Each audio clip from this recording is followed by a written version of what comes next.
She just passed away. The stunned look on David's face as he stared at me standing in the doorway was forever etched in my mind. He seemed unable to grasp the sudden news of our daughter's death. What are you talking about? Stop with the cruel pranks.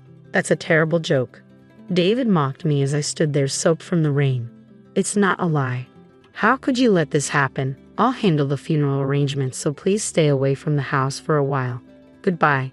Seeing me trembling from head to toe, David finally seemed to realize the gravity of the situation, leaning back in shock and muttering, "Is this for real?" But his reaction seemed so distant, so detached, it grated on my nerves. I turned on my heel, rage burning inside me. I'll never forgive him. I'll make sure he pays, even if I have to drag him to hell myself. My name is Juliana Bridges. I'm 38 years old and work at an advertising agency. Our family consists of my husband David and our 8-year-old daughter Mia. We aren't rich, but we lead a comfortable life thanks to my well-paying job at the agency. I earn a hefty salary, so I've never had to worry about spending money each month. We've even been able to save up for Maya's college tuition. Considering the cost of living and our home mortgage, we've always had some extra money left over. David was well aware of my high salary, and perhaps his pride was hurt because a year ago, he quit his job and started freelancing in web design. He said he switched to freelancing because his salary job had hit its pay ceiling, but I was skeptical about how much one could really earn as a freelancer.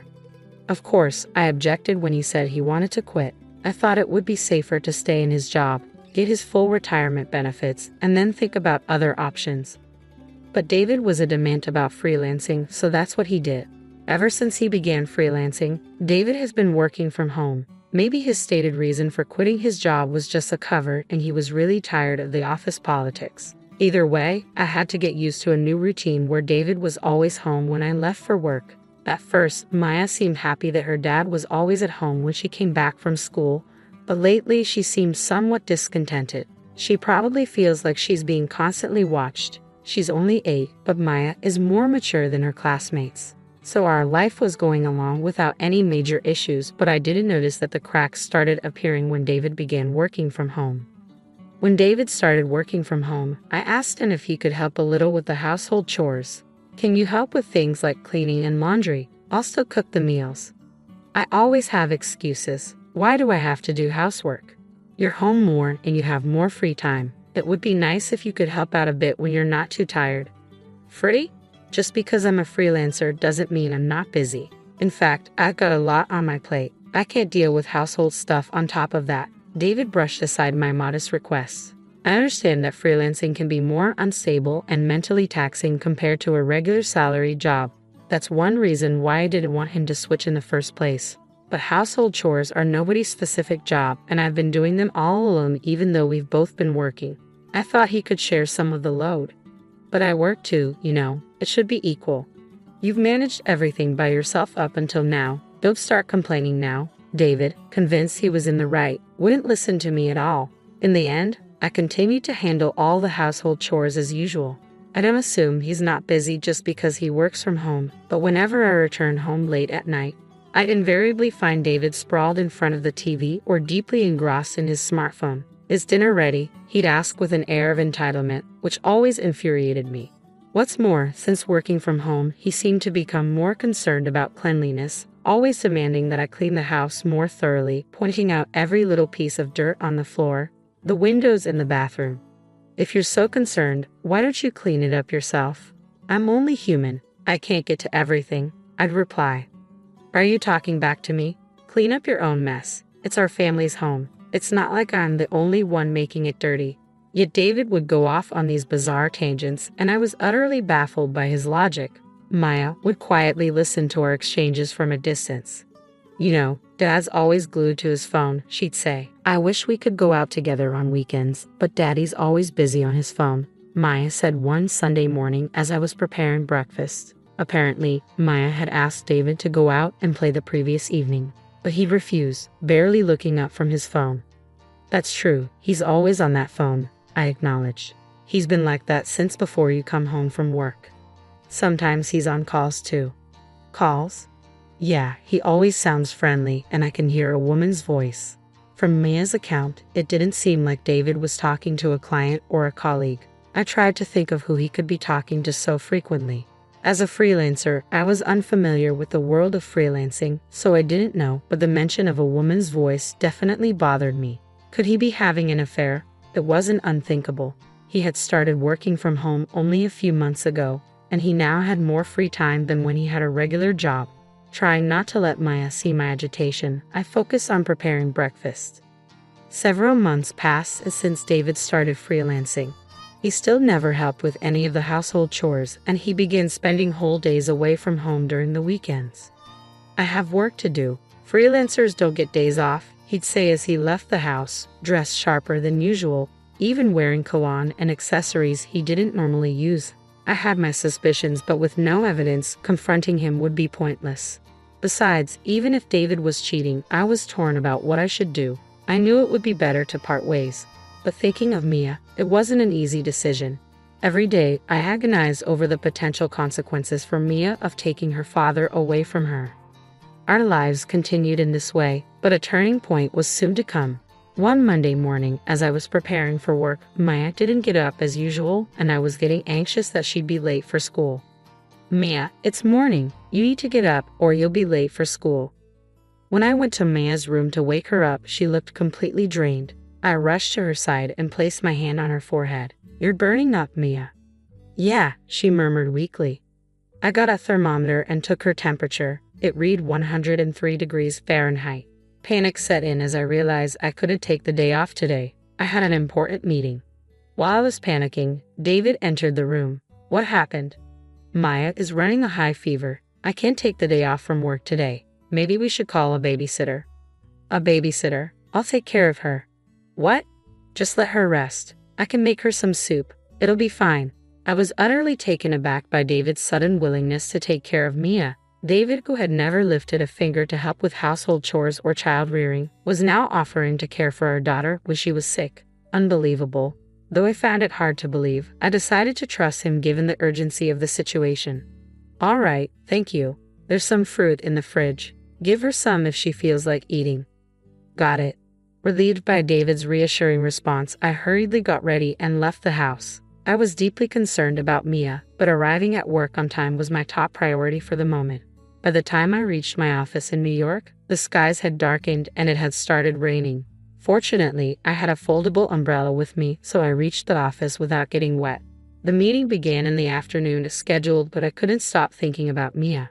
The office was abuzz due to the sound of heavy rain and strong winds from outside. Come to think of it, wasn't there news about a hurricane approaching? I'd been so busy lately that I hadn't been keeping up with the weather updates, but I remembered a warning about a hurricane making landfall tonight. During the meeting, all of my colleagues, including myself, were constantly distracted by the storm outside, frequently glancing out the windows. By 7:00 p.m., when I was finally done with work and heading home, the earlier storm had turned into a torrential downpour, causing several train delays. The train I was supposed to catch was also delayed, and the platform was packed with people. I was really worried about Mia, who was running a high fever and couldn't bear the thought of waiting there. I hurriedly left the station and began looking for a taxi. There were many others waiting for taxis too, so it took quite a while, but after about 30 minutes, I finally managed to hail one. After a 30-minute ride, I arrived home but was speechless at the sight that greeted me. To my horror, Maya was lying unconscious in front of her entrance. I quickly scooped her up. "Mia, are you okay? What happened?" Seeing me might have comforted her because after she whispered, "Daddy," she just slumped, looking exhausted. Despite being drenched in rain, her body was burning up. I turned to the taxi I had just gotten out of and knocked on the window. "I'm sorry. I need you again. Please take us to the nearest hospital." Seeing Maya's condition and my desperation, the driver quickly opened the door, understanding the gravity of the situation. I quickly hopped back into the taxi. "I need to get to the nearest hospital, fast." Mia, I kept calling out to her throughout the ride. I felt that if I didn't, something terrible might happen to her. I desperately wanted to know why she was outside in the first place, especially during a storm, but right now, saving her was more important. Despite the heavy rain and slow-moving traffic, we finally reached the hospital. "Ma'am, do take care, especially if you're heading back in this storm," the kind taxi driver said as he dropped us off. "Thank you so much. With a kind-hearted driver seeing me off, I rushed Mia into the hospital. Even though the hospital was busy with many patients, the receptionist quickly realized the urgency upon seeing Mia's condition and got her immediate attention. 30 minutes later, a doctor finally examined Mia, informing me that she was semi-conscious due to a high fever. Thankfully, she had no physical injuries. If her fever reduced, she should be okay. However, given that she'd apparently been outside in the rain for hours with that fever, she had to be admitted immediately. "Mia, I'm so sorry. I hope you feel better soon," I whispered. "Ma'am," a nurse said, "we'll take good care of her. You should rest today." "Thank you." After spending 5 hours at the hospital, endlessly staring at Mia's pained face as she slept, a nurse finally approached me. Though I wanted to stay by Mia's side, I was exhausted both physically and mentally. Having worked all day and then seeing Mia in this state had left me spent, I decided it was best to let the nurses handle it and head home. Everything that happened to Mia was undoubtedly David's fault. Maya murmuring "Daddy" before passing out was evidence enough. It was inconceivable that Mia, with such a high fever, would willingly go outside, especially not during a storm. The more I thought about what David had done, the angrier I became, unable to comprehend or forgive him. All the way home, I pondered what to say to him. If he hears that Mia is okay, he might think it's alright to continue with his reckless behavior in the future. I absolutely don't want that to happen. I needed him to deeply reflect on his actions even more than feeling remorse. With a certain resolve, I headed home. When I arrived, wet from the rain, David was casually fiddling with his smartphone. Noticing me, he looked up in surprise. "Hey, where's Mia? Wasn't she sleeping at the entrance? She said she wanted to play outside. I told her not to, but she wouldn't listen." Seeing David ask that with such nonchalance made my anger boil over. Maya went out on her own? He's the one who tossed her out in the first place. I clenched my fists tightly and replied, "She just passed away." "What?" David stared at me with a dumbfounded look as I stood in the doorway, drenched from the rain. The shock of hearing that his daughter had died seemed too much for him to grasp. "What are you talking about? Stop playing sick jokes. That's in bad taste." The nerve of him to mock me as I stood there, drenched from the rain. "It's not a lie. What have you done? I'll handle the funeral arrangements, so stay away from the house for a while. Goodbye." Seeing me shaking with rage, it finally hit David how serious the situation was, and he blurted out, "Are you for real?" But his reaction seemed so detached, as if it was happening to someone else, which irritated me even more. I turned on my heels, a fury inside me blazing. I won't ever forgive him. I'll drag him down to hell if I have to. I stormed out of the house and headed straight for a hotel. I managed to find a vacant room and decided to stay there for a while. Although it would cost me, now wasn't the time to worry about money. I want to get back at David. If he felt remorse and changed his ways after hearing about Mia's death, I might reconsider my approach. But seeing that he didn't call or message me that day, my resolve only grew stronger. It was clear he couldn't care less about what happened to Mia. This only fueled my anger further, and I began to devise a plan to make him pay. The next morning, I woke up and immediately headed to the hospital. I got word that Mia had regained consciousness. "Mia, are you okay?" "Mom, yeah, I'm fine now. My fever's gone down." "Oh, thank goodness." I hugged Mia tightly and gently stroked her head. She giggled as if tickled by the gesture. Relishing the joy of Mia's return, I eventually pressed her for the truth. "Ma, what happened yesterday?" "Daddy kicked me out." I knew it. He said I was in the way and told me to leave. Then a woman came in, and they chatted like they were close. "A woman? What did she look like?" I didn't get a good look, but she was young. She had bright red nails and wore skinny heels. I couldn't believe it. David was having an affair. Not only did he bring his mistress home on a day Maya had a high fever, but he also locked his own daughter outside. It was beyond comprehension. How could he do something so horrible? "I'm sorry, Mia. That must have been terrifying." "Yeah, but I was happy you came to save me, Mom." For David to put Mia through such trauma and think he could be happy with his mistress was unforgivable. I felt a burning rage consuming me. "By the way, Daddy said he's going to invite that lady over again next Sunday." "Next Sunday? That's the day I'm supposed to go on the company trip." He was planning to spend a fun day with his mistress while I was away. I was appalled, but it strengthened my resolve. "Thanks for telling me." I patted Mia's back, vowing to get back at David. The following Sunday, I decided to take Maya and return home. I informed my company that due to personal reasons, I wouldn't be able to attend the trip. After Maya was discharged, we had been staying at the hotel together. It had been a while since we were home, but as we approached the front door, it felt like we were entering someone else's house. "We're home," I said, trying to sound normal. As Maya and I entered, we saw unfamiliar high heels at the entrance, just as Mia had described. The thought of David and his mistress enjoying themselves deeper in the house made my skin crawl. David wasn't in the living room, so I headed to the bedroom, worried about what Mia might witness. I hesitated for a moment, but the room was quiet. Listening closely, I could hear David's voice coming from the bedroom. "You know, it really worked out for me with Mia gone. It made breaking up easier." "How can you say such a thing about your own daughter?" the woman responded. "But yeah, for me it was kind of lucky," David replied. Hearing them talk about Mia's supposed death as if it were a good thing made my head spin. It was clear David didn't feel an ounce of remorse. If that's the case, it's time to confront him directly. "Excuse us," I said as Maya and I appeared in the doorway. The two of them were taken aback, their eyes wide with shock. "Why the hell are you here? You said you were on a company trip. And why is Maya here?" David stammered. "What do you mean? Wasn't Maya supposed to be dead?" the woman added, looking confused. I explained calmly, "The part about Mia being dead was a lie. I'm sorry. I just wanted to see your reaction. I hoped you might show some remorse, but instead, you're here celebrating Mia's supposed death. That's just insane." "A lie? Damn it, you played with my feelings," David said, his fake concern turning to frustration. "Don't mess with me. You're the one who kicked Mia out of the house, right?" I shot back. "No, I didn't.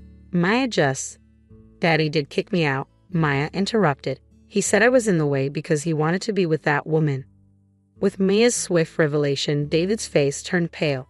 "That's right," I said. "You did the worst possible thing, not just as a father, but as a human being. Maya was in such a condition that it wouldn't have been surprising if she had died, and you prioritized being with that woman over her," I said, pointing at the woman who had been silently watching our confrontation. "Oh, calling her my mistress? That's not right. She's a colleague from work." "Work? Wait, didn't you say you quit your job and you're freelancing now?" I asked, catching David off guard. David hesitated, his hasty lie inadvertently confirming she was indeed his mistress. "Well, we don't really need to ask her now, do we? Here's the evidence of your affair." Private investigators are quite something. They gathered this much evidence in just a week. I thrust a large envelope towards David. "That's right. After hearing about David's affair from Mia, I decided to get a thorough investigation, but I never imagined the evidence would pile up so quickly. Seems like David isn't very good at hiding things." Hesitantly, David opened the envelope, and as he pulled out the photos, he dropped them, scattering the evidence of his affair all over the floor. "This is so unfair. Do you enjoy cornering someone like this and putting them in a situation where they can't escape?" David protested, trying to deflect blame onto me, which I couldn't understand at all. I pulled out the business card of a divorce lawyer I had stashed in my bag and thrust it towards David. "Unfair. Who's the real coward here? I see no worth in staying with someone so thoughtless any longer. Let's get a divorce." David's eyes widened as he stared at the business card. If he truly wanted to be with his mistress, he should have been willing to accept the divorce easily. "Oh, and by the way, once we're separated, you'll, of course, be responsible for asset division and child support. I'll make sure to inform your company and your parents about everything. Be prepared for that." I glanced at the woman, his affair partner, when I said, "You." "What? Why me? I didn't know anything about this." The woman protested. "Don't you know you destroyed a family with your actions? You have to take responsibility," I told her firmly. The mistress began to panic and messed up her hair. Both Maya and I watched her coldly. Mia, still a child, seemed to understand what was going on and held my hand tightly. "If you don't have the money, find a way to get it. You two are in love, right? You should be able to overcome this together. Just never show up in front of Maya and me again. I'll give you the house, but you're still responsible for the mortgage," I said sternly. "Wait," David tried to protest, but I pulled Mia away. Yes, Maya was going to lose her father, but I had no regrets. I wouldn't put Maya in harm's way ever again. "We'll do our best from now on, okay, Mia?" I asked her. "Yeah." Maya looked surprisingly happy, which put me at ease. I decided to go back to my childhood home with Maya and stay there for a while. My parents were livid with David for cheating and putting Maya through such pain to the point where they felt like giving David a piece of their mind. But I managed to calm them down and avoid further issues. "You can stay here as long as you need," my mom said, and my dad nodded in agreement. "Thank you both," I said gratefully. Maya was thrilled to see her beloved grandparents. For now, everything seemed all right. As for David, he got a lawyer and managed to settle the child support and asset division in one payment. I couldn't imagine David having millions saved up, so he probably took on some debt. With the remaining mortgage to pay off, David must be stretched pretty thin right now. A coworker from my company who went to high school with David updated me about him. Apparently, he ended up breaking up with his mistress. David had boasted to her about having money, so when the truth came out, they quickly parted ways. David's income was already halved from what he used to make as a salary employee, so it's understandable. Now, in addition to his freelance work, he's scrambling with various part-time jobs. After losing his wife, daughter, and mistress, David will probably live a frugal life paying off his debts. He got what he deserved. I hope he learns from his hardships and regrets his actions. "Mommy, today at school, I made Grandparents' Day gifts for Grandma and Grandpa," Maya said excitedly. "Really? Let's get it to them later together, okay?" I replied, smiling at her. Seeing Maya so lively and happy, even without David around, made me feel content. From now on, I'm going to move forward at my own pace with Mia by my side. Mommy.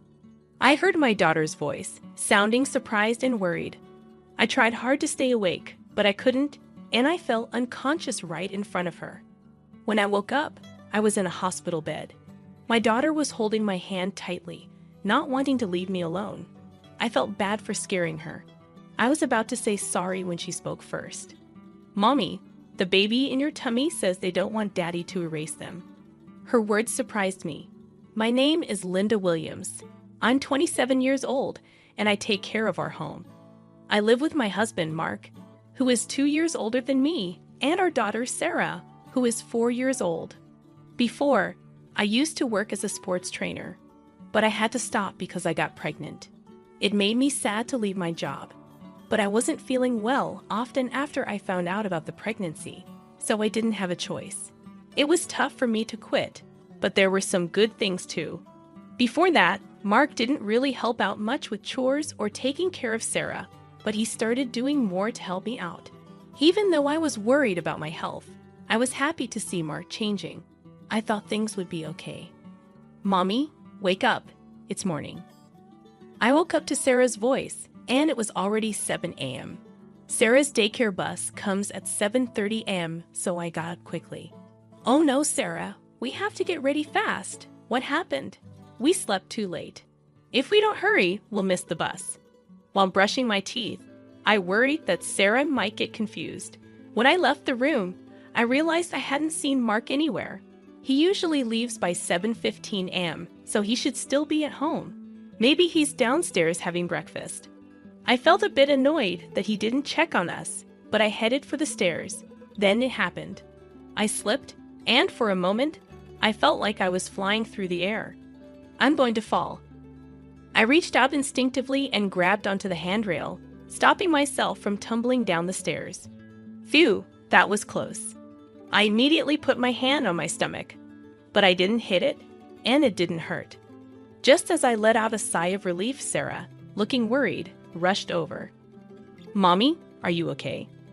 "I'm fine, honey. Sorry for scaring you." I reassured Sarah as I hugged her tightly. Then Mark, hearing the noise, hurried over from downstairs. "What happened?"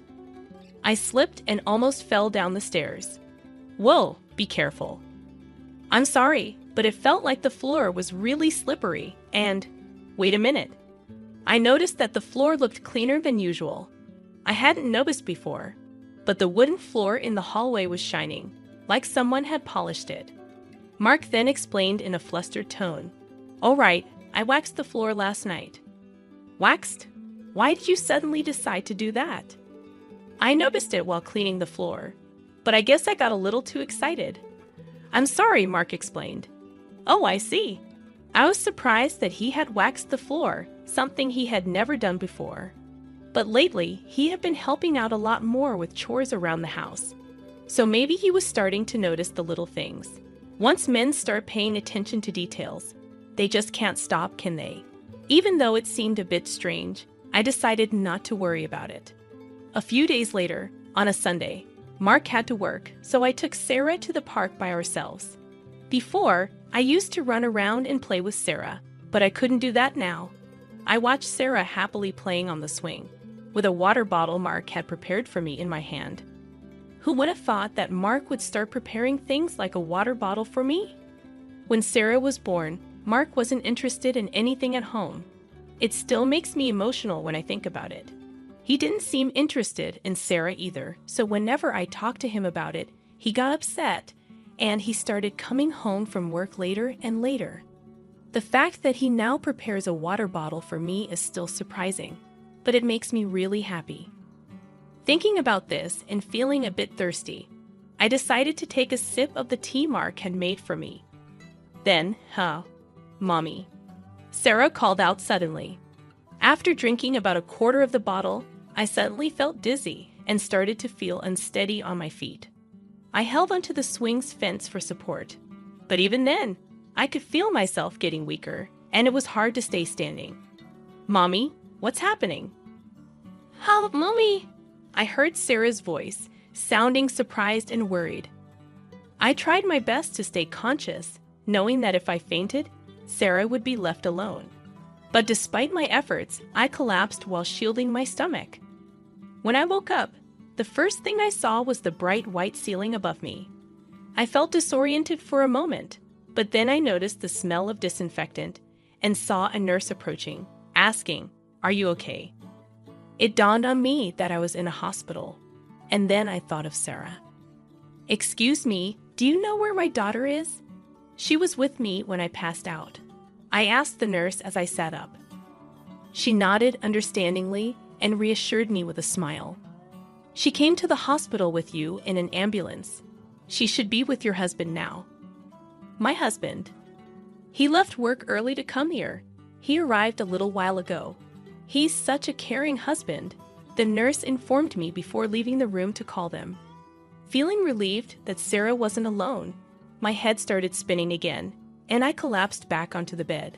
Why did I faint when there were no issues during my previous prenatal checkups? Was it because I moved around too much, or did I eat something bad? As these thoughts raced through my mind, I suddenly remembered the tea from the water bottle that I had drunk just before I fainted. Come to think of it, that tea, just as I pondered this, the door opened and the nurse, a doctor, Mark, and Sarah entered.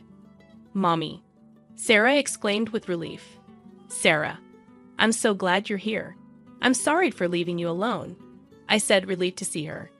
"I'm okay. But what about Mommy? Are you okay, Mommy?" Sarah asked, sounding worried. "Yeah, I'm feeling better now," I reassured her, patting her head as she rushed over to me. The doctor smiled beside me. In the end, the doctor decided that I needed to stay in the hospital for 2 or 3 days. After they finished examining me, both the doctor and the nurse left the room. Mark said, "I'll go get a drink," and he left too. In the hospital room, it was just me and Sarah. Then Sarah seemed a bit uneasy, like she wanted to say something. "What's on your mind, Sarah?" I asked. "Mommy, can you promise not to tell Daddy a secret?" Sure, but why?" I was curious, but I agreed, and Sarah leaned in closer to me with a serious expression. "The baby says they don't want Daddy to make them disappear." Huh? I was momentarily stunned, unable to comprehend what Sarah was trying to say. Sarah then looked a bit frustrated and spoke louder. "The baby says Daddy's being mean, and the tea in the water bottle." Her words caught me off guard. I had also noticed an odd bitterness in the tea from the water bottle. When I drank it, I thought maybe Mark had bought a different kind of tea, so I didn't think much of it at the time. But now, thinking back, I felt a wave of dizziness right after drinking that tea. A small part of me wondered if there was a connection to my fainting spell. "But what does it mean?" the baby is saying. "Hey, Sarah. Sorry I took so long. The cafeteria was busy." Mark interrupted as he walked back into the room. I was so surprised by his sudden appearance that I couldn't bring myself to ask Sarah further about what she meant. Sarah seemed uncomfortable and buried her face in the bed. "Is everything okay?" Mark asked, noticing the tension in the room. "Nah, it's nothing," I replied, trying to brush off the tension. "Well, whatever. I'm heading home for today. I have work tomorrow. Just rest up, okay?" Mark said as he took Sarah's hand and left. Sarah hesitated for a moment before following him. "Let's go home with Daddy today. Mommy is staying at the hospital," Sarah said as they left. "Oh, okay," I replied, feeling uneasy as they walked out. I couldn't shake off the worry about Sarah, but there wasn't much I could do at the moment. I just had to focus on getting discharged as soon as possible and settled back into bed. But Sarah's unsettling words lingered in my mind, making it hard to sleep. 3 days later, I was discharged from the hospital while my husband was at work, so my friend Kimberly came to pick me up. Kimberly was a friend from the gym where I used to work, and she had been looking after me since I had to quit due to my health condition. "I was shocked to hear you fainted, but you seem to be doing much better than I thought. I've been sleeping so well in the hospital that I feel much better. I'm glad. I was worried because you're pregnant," Kimberly said as we talked in the car on our way home. As we chatted, I couldn't shake off a feeling of unease. I had been feeling tired and foggy-headed lately, but surprisingly, I started feeling better after just a few days in the hospital. It struck me that the only significant change during that time was that I had been taking a break from household chores and childcare, and I had been eating balanced meals in the hospital. And then it hit me. So that means I didn't eat Mark's cooking yesterday. I recalled several odd occurrences since Mark had taken over the housework. Besides almost slipping on the freshly waxed floor, there were other incidents that bothered me. Things would be placed in unusual spots, causing me to trip. Once I was told the shower was ready, that there was no hot water, only cold water. It happened often, especially during winter, which made me rush to the hospital out of concern for the baby. Thankfully, everything was fine, but it was incredibly stressful. I had initially dismissed these incidents as simple mistakes caused by Mark's lack of experience with housework. But upon reflecting on them now, each one seemed like it could have serious consequences if one wrong step was taken. "Linda, we're here," Kimberly's voice interrupted my thoughts. "Oh yeah." I realized we had arrived at the house. Seeing my quiet demeanor, Kimberly looked at me with concern. "If you're not feeling well, you should let me know, okay?" "Yeah, I will. Thanks. You should rest for today at least. I'll go pick up Sarah, okay?" "Thank you, I really appreciate it," I said as we got out of the car together. I made a mental note to have a proper conversation with Sarah once she returned in the evening. When Sarah came home with Kimberly, she even brought some deli food for dinner and told me to call her if anything happened before leaving. She was like a superhero, and I couldn't help but feel grateful. As we ate dinner with the deli food Kimberly had brought, I felt surprisingly well, so I decided to talk to Sarah again. "Can we discuss what happened the other day?" I asked, and Sarah nodded seriously. "Sure, Mommy. What do you want to talk about?" she asked. "Do you think you could talk to the baby in my belly, Sarah?" Yes, Sarah nodded firmly. Her sincerity was evident, and I couldn't help but believe her. "Then can you tell me again what the baby is saying?" I asked. "Well, the baby is scared of Daddy," Sarah began, her voice serious. "Daddy is trying to hurt us on purpose and separate Mommy and the baby, so the baby is holding onto Mommy as tightly as possible." I was speechless at Sarah's words. Though her explanation was simple, it connected all the strange occurrences, and I couldn't shake the feeling that they were deliberate attempts to harm the baby. The realization sent shivers down my spine. "Mommy, what's wrong? Are you in pain?" Sarah asked, tears welling up in her eyes, clearly worried about me. "Sarah, I'm sorry. I'm okay."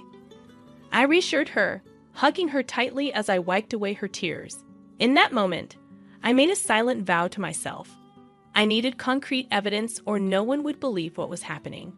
The next day, after watching my husband leave for work, I retrieved a baby monitor from the back of the closet. It was something we used when Sarah was a baby.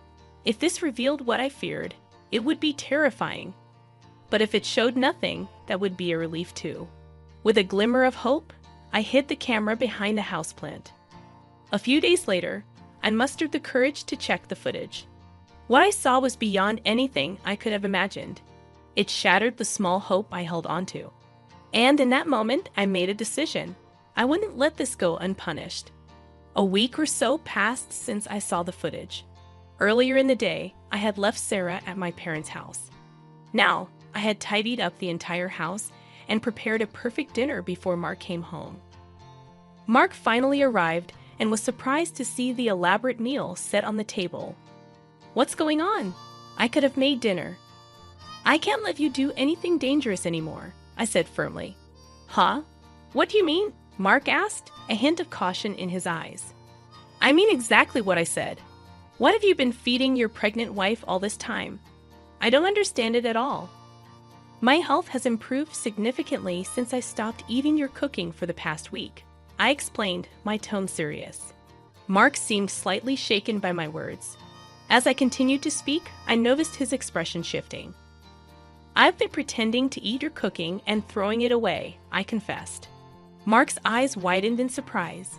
Meanwhile, as I investigated around the house, I noticed that the non-slip pad under the rug was missing, and the anti-tip device on the bookshelf next to the bed had been removed.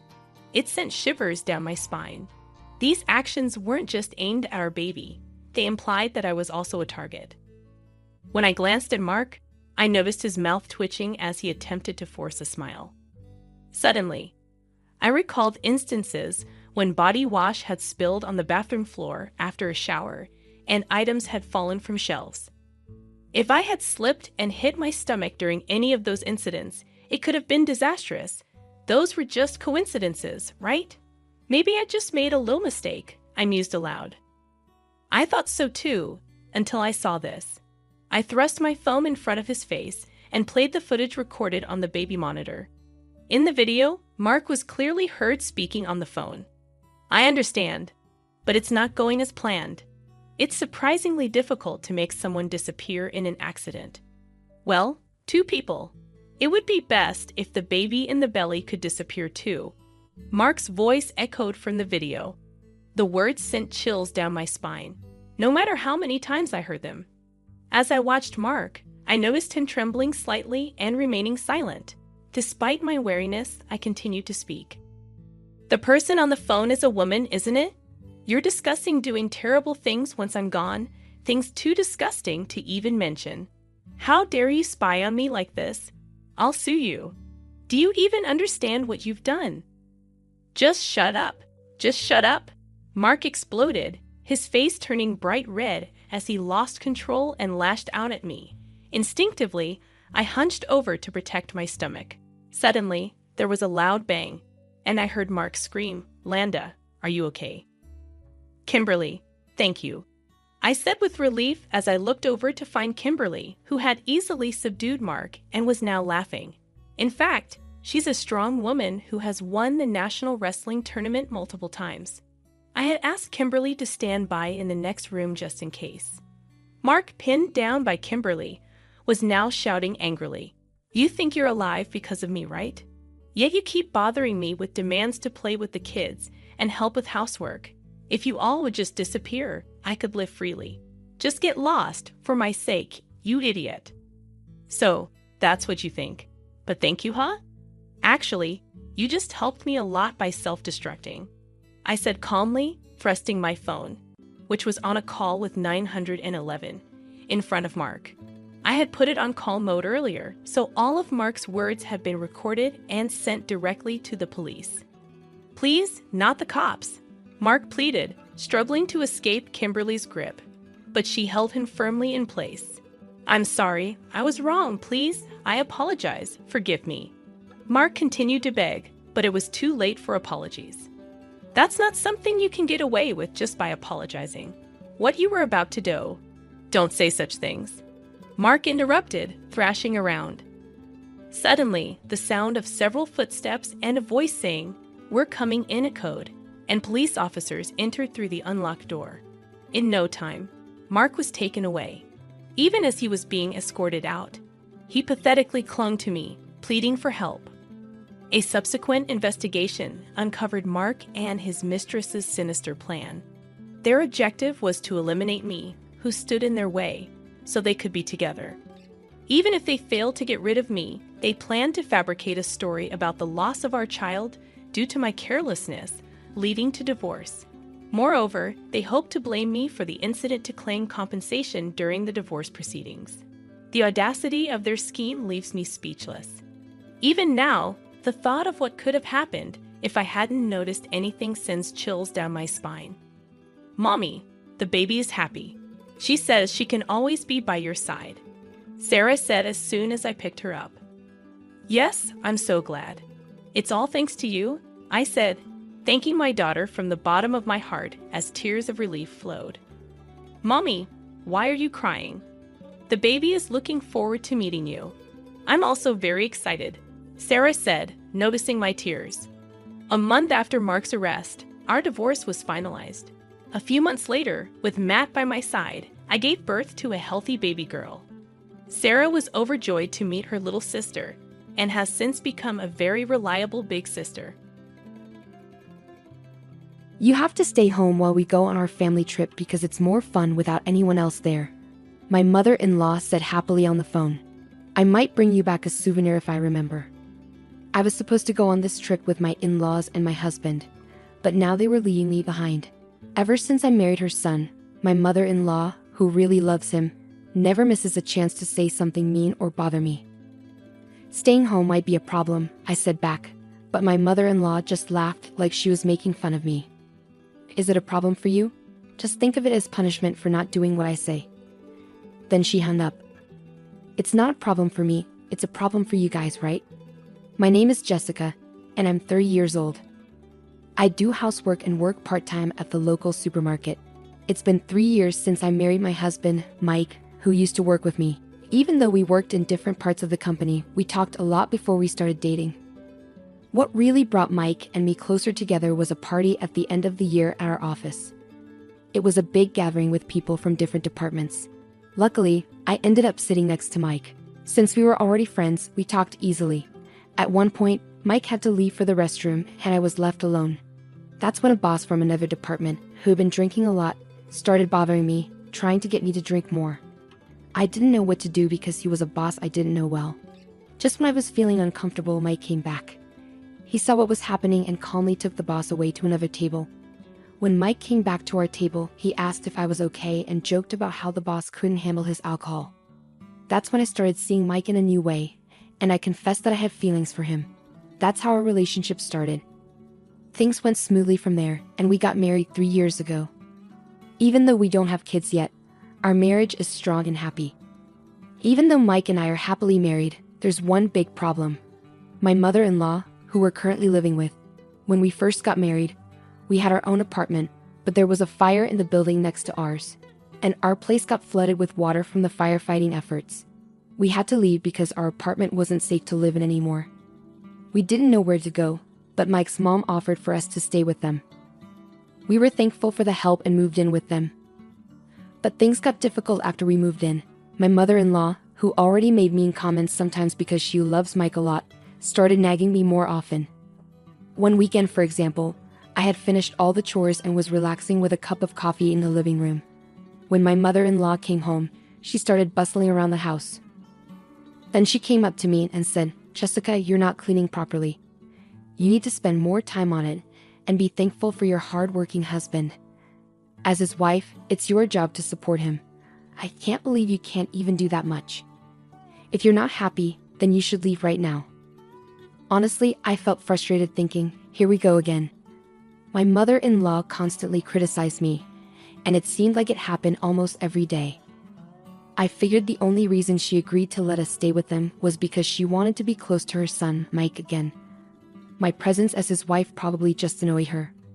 "Mom, please don't be so hard on Jessica," Mike stepped in. "But there's some truth to what you're saying. Even though she works part-time, she shouldn't slack off on chores."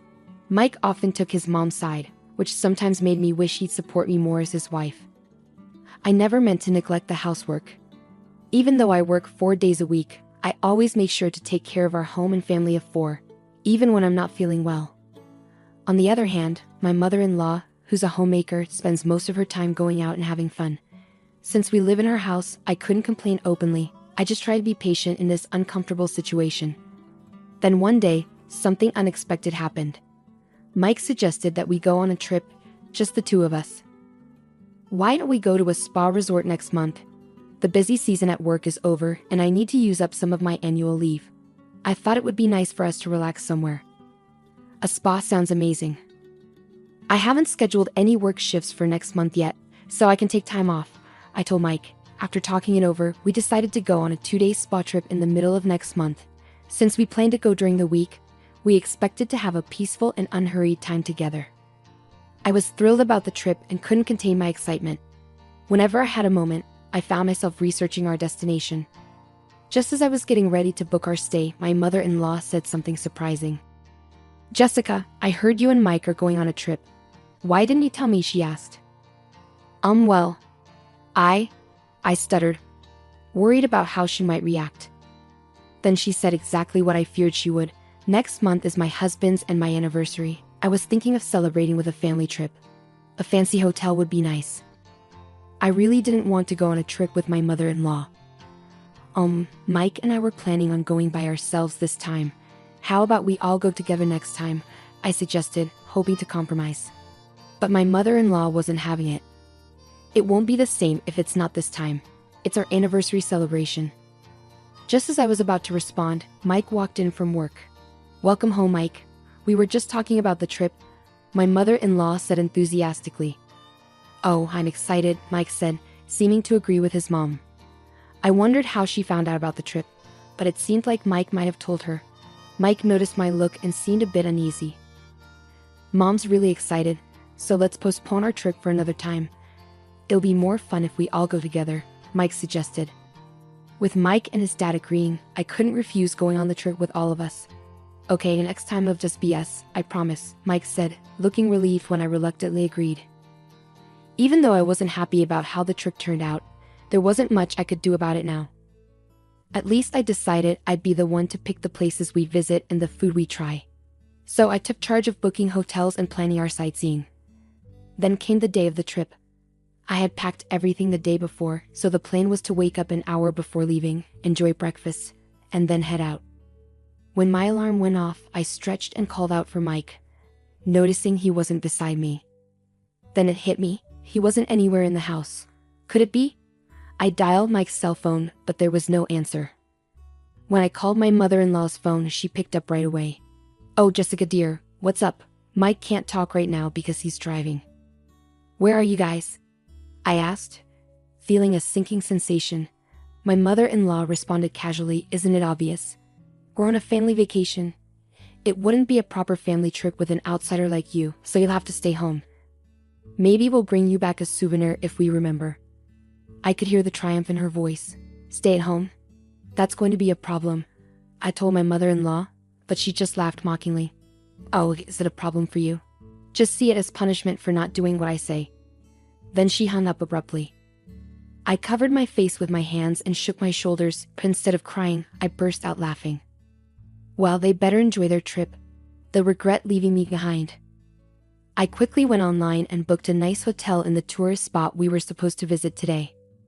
Then I made a reservation at a restaurant where I could enjoy a delicious dinner, just for myself. After quickly getting ready and having breakfast, I felt ready to have some fun. "All right, time for a good time," I said to myself as I grabbed my luggage and hopped on the train. I had done a lot of research on different tourist spots, and I was determined to have a vacation. It's a small tourist spot, so I might bump into Mike and my in-laws, but I don't care. They're the ones who messed up. I thought as the train approached our destination. From now on, I'm going to forget about my mother-in-law and Mike and just enjoy myself, I decided as I stepped off the train. I visited a cute boutique, had tea at a trendy cafe, and chatted with locals, thoroughly enjoying my solo adventure. As the day turned into night, it was time to check into the hotel I had booked, one of the top luxury hotels in the area. I felt like I needed to do something drastic like this to rejuvenate myself. As I walked towards the hotel's check-in counter, I heard a woman's voice causing a scene. "Why can't we stay here? We're willing to pay." When I looked closer, I realized it was my mother-in-law causing the disturbance. Of course, they wouldn't be allowed to stay there because this wasn't the hotel I had booked for the four of us. From a safe distance, I saw Mike spotting me and calling out, "Hey, Jessica, what's going on? We couldn't stay at the hotel you booked, so we have to find another one, but they're full." He came towards me, looking a bit angry, followed by my mother-in-law who seemed furious. Well, that's what happens when the person who booked the hotel isn't here to check in. It's a security rule. "I did warn you," I said calmly. At that moment, they seemed to realize their mistake and exchanged surprised glances. Just as they were about to cause more trouble, hotel staff rushed over. It was quite funny to watch my mother-in-law being escorted out of the hotel, gently but firmly, by the staff. "Remember this, we will stay in a place far more luxurious than this hotel," my mother-in-law exclaimed before she and Mike left. Feeling somewhat relieved, I proceeded with my check-in, leaving them without accommodation. Once I completed the check-in process, I was shown to my room. The clean and luxurious decor made me feel like I was in a dream. After settling my luggage, I decided to explore the hotel. After wandering around for a bit, I returned to the lobby. More guests were arriving. I sat on the sofa and zoned out for a while when two young women sat down next to me. They seemed excited, chatting about their impressions of the hotel. Their conversation quickly turned interesting. "Hey, did you hear about that hotel near the station? There's a really creepy rumor about it. They say if you stay in a second-floor room, you start hearing things that aren't there and your stuff gets stolen.